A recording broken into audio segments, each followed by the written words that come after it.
बॉलीवुड में एक वक्त ऐसा था जब सबसे ज़्यादा जलवा राजेश खन्ना साहब का हुआ करता था। उनकी फिल्में सुपरहिट थी और उनके बोलने चलने के स्टाइल के फैंस दीवाने थे। और इंडस्ट्री में उन दिनों एक कहावत बहुत मशहूर थी, ऊपर आका नीचे काका।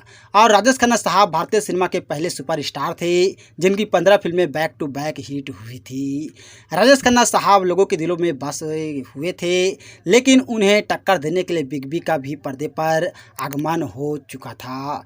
और राजेश खन्ना साहब के लिए कहा जाता था कि वो गुरूर में रहते थे और उन्हें फिल्म में साइन करने के लिए निर्देशक निर्माता लाइन लगाया करते थे। वही उनकी हीरोइन बनने के लिए फिल्म अभिनेत्रियां भी परेशान रहती थी। हालांकि जब अमिताभ बच्चन साहब पर्दे पर आए तो राजेश खन्ना साहब को उनसे कुछ खास फर्क नहीं पड़ा, लेकिन धीरे धीरे अमिताभ बच्चन साहब दर्शकों के दिलों पर छाने लगे और सबके पसंदीदा बन गए। एक वक्त ऐसा भी आया जब अमिताभ बच्चन साहब की फिल्में सुपरहिट होने लगी और काका का स्टारडम डगमगाने लगा। यही वजह थी कि राजेश खन्ना साहब अमिताभ बच्चन की सफलता से जलने लगे थे।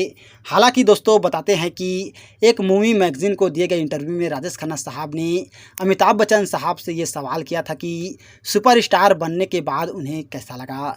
इस पर बिग बी ने बेहद दिलचस्प जवाब दिया था। राजेश खन्ना साहब ने पूछा कि आपको कैसा महसूस हुआ जब नमक हराम और दीवार फिल्म करने के बाद आप सुपरस्टार बन गए।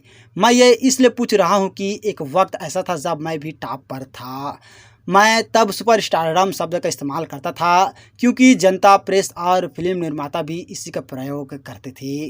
और राजेश खन्ना साहब ने अपने सवाल में अमिताभ बच्चन साहब से आगे कहा, क्या इससे आपको फ़र्क पड़ा? और इसके जवाब में अमिताभ बच्चन साहब ने कहा था कि नहीं, इसका मुझ पर बिल्कुल भी प्रभाव नहीं पड़ा।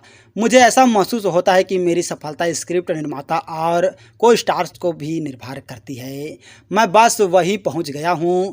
गौरतलब है कि अमिताभ बच्चन साहब ने हमेशा से अपनी सफलता का श्रेय अपने साथ काम करने वाले लोगों और ऊपर वाले को दिया है।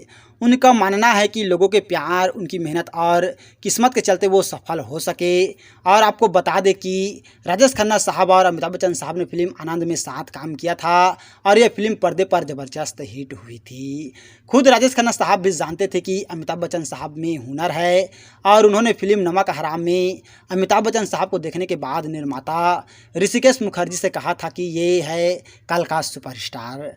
हालांकि बताते हैं कि राजेश खन्ना साहब को हमेशा टॉपर पर रहने की आदत थी, इसीलिए किसी और को फैंस से वही अटेंशन मिलना उन्हें अच्छा नहीं लगता था। दूसरी तरफ अमिताभ बच्चन साहब काका के बहुत बड़े फैन थे और उनके साथ काम करना वो अपनी खुशनसीबी मानते थे। हालांकि अमिताभ बच्चन साहब से दर्शकों को वो प्यार मिला था जो उन्हें राजेश खन्ना से नहीं मिल पाया था, और वो था एंग्री यंग मैन का दमदार लुक। अमिताभ बच्चन साहब जब पर्दे पर उतरे तो उन्होंने अच्छे अभिनय के साथ साथ दमदार एक्शन भी किया, जिससे दर्शक प्रभावित हुए और उनकी फैन फॉलोइंग काफ़ी बढ़ गई और आज भी लोग बीबी के दीवाने हैं। और 70 वर्ष की उम्र पार कर चुके अमिताभ बच्चन साहब फिल्मों के साथ साथ टीवी पर भी सक्रिय हैं और बहुत ही जल्द वो फिल्म चेहरे, झुंड और ब्रह्मास्त्र में नजर आने वाले हैं। दूसरी तरफ एक बार फिर वो मशहूर गेम रियलिटी शो कौन बनेगा करोड़पति होस्ट करते नजर आएंगे। तो दोस्तों, आप लोगों को ये बहुत ही मज़ेदार किस्सा जो है वो कैसा लगा, हमें कमेंट करके ज़रूर बताइएगा। और ऐसे ही जानकारी के लिए अगर अभी तक आप लोगों ने हमारे चैनल को सब्सक्राइब नहीं किए हैं तो प्लीज़ दोस्तों हमारा चैनल ज़रूर सब्सक्राइब कीजिएगा, और वीडियो को अभी तक लाइक नहीं किए हैं तो लाइक कीजिएगा, शेयर कीजिएगा। थैंक यू दोस्तों हमारे वीडियो वॉचिंग करने के लिए।